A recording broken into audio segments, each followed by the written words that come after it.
Comment peut-on ne pas être citoyen du monde? Quand on voit les atrocités, les injustices, les exactions commises au nom de l'idole patrie, quand on voit à quelles sanglantes impasses conduisent tous les nationalismes, quand on voit comment, pour un peu de pétrole, de cobalt ou d'uranium, les sentiments les plus élémentaires d'humanité se trouvent bafoués, quand on voit comment les exigences de l'égoïsme sacré font bon marché de la vie et de la dignité humaine, s'il s'agit d'assurer la possession d'une matière première ou d'une zone d'influence. Quand on voit les sommes fabuleuses gaspillées pour des armements qui ne serviront jamais ou qui, si par malheur ils servaient, mettraient en péril l'espèce entière.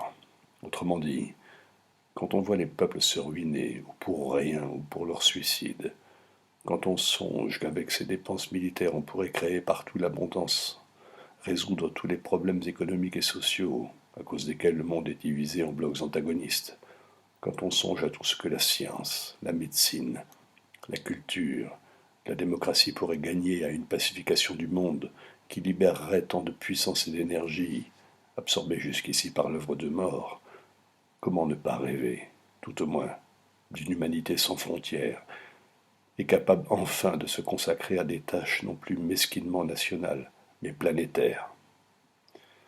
Le spectacle que donne présentement le monde n'est pas fait pour rassurer les amis de la paix. Jamais il n'a paru plus désunis et plus éloigné de l'union.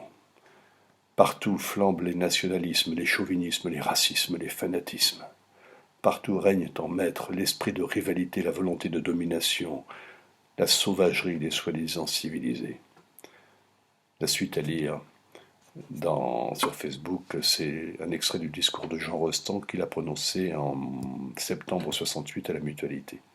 Et merci aux amis qui me l'ont transmis.